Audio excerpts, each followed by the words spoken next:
Welcome to a special edition of Jesse Watters Primetime. I'm Kayleigh McEnany, and for Jesse.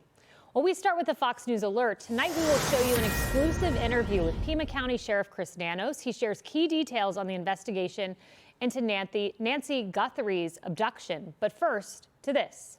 The Democrat auditions for 2028 have commenced. AOC and Gavin Newsom took their acts to Munich. And not to be outdone, Kamala Harris followed suit. She hit pause on the book tour, she jumped on a plane, and she flew under for a big speaking event in Australia. And let's hope she comes more prepared than AOC, who spent months preparing but was still unable to answer a basic foreign policy question for anyone seeking to be commander-in-chief. Would and should the U.S. actually commit U.S. troops to defend Taiwan if China were to move? I think that this is such a, I think that this is of course a very longstanding policy of the United States. That did not go unnoticed. Vice President J.D. Vance was quick to respond.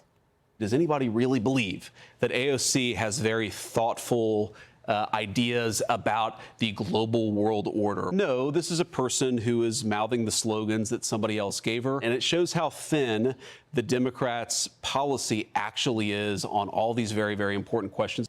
Now AOC is attempting to clean up her blunder. She's acting like 2028 isn't even on her radar. She said this to the New York Times: "Everyone's got this story wrong, that this is about me running for president. I could give whatever about that, to be honest.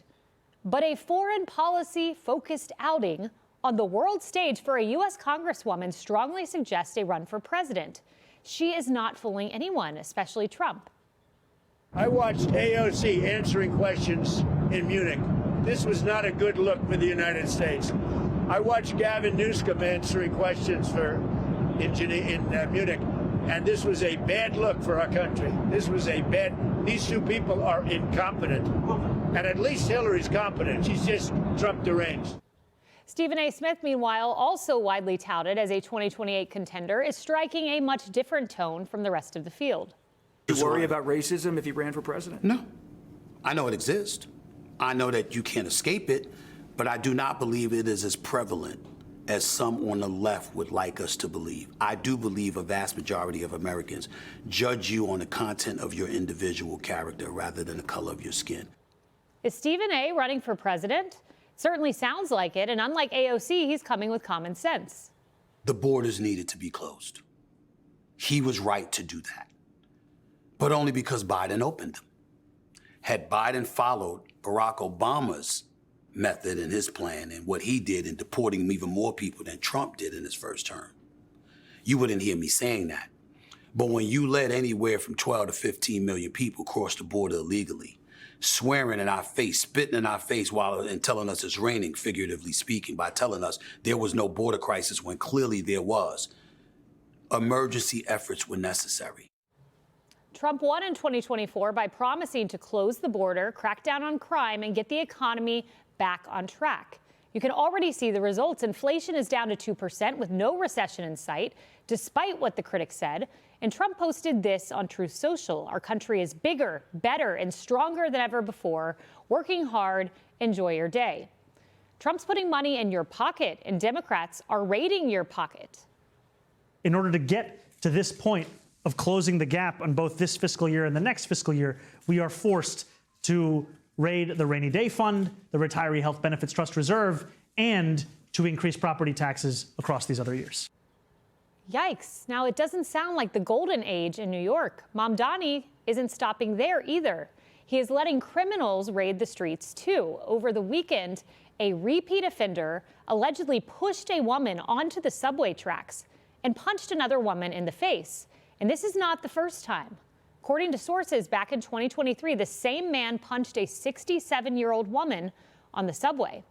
New Yorkers are living in fear, and one resident said, quote, "He did wrong to those people, and he is not going to stop. He's not going to jail. It's a rotating door."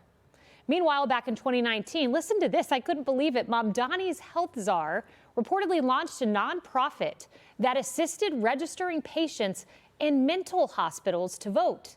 These are people with schizophrenia, suicidal thoughts, life-threatening conditions. And a psychiatrist said, quote, oftentimes these patients do not have the capacity to make a decision early on in an acute hospitalization. Does Mamdani care more about getting votes than his actual voters? In his city, people are dying from hypothermia, 19 outside in the cold, 7 inside their homes. Well, how did his administration respond? Quote, people die in their homes all the time. Now that does not sound like a winning message. Marco Rubio, by contrast, had a winning message on the world stage, and President Trump touted his Secretary of State's performance. Mr. President, Marco Rubio received really positive reviews in Munich. He's had very good reviews. Is there a scenario in which you would support him at the top of the ticket in 2080? Something I don't have to worry about now. I've got 3 years to go. So it's something I don't have to worry. JD's fantastic and Marco's, they're both fantastic. I think really, and I think Marco did a great job in Munich. And Vice President Vance had this to say about what a future 2028 GOP ticket could look like. Marco is my closest friend in the administration. I think he's doing a great job for the American people. But most importantly, we all have to continue doing a good job for the American people, from the president on down. And that's what we're focused on. I think it's so interesting. The media wants to create this conflict where there just isn't any conflict. Want even more Fox News on YouTube? Become a Fox News Patriot today. Click join to find out how.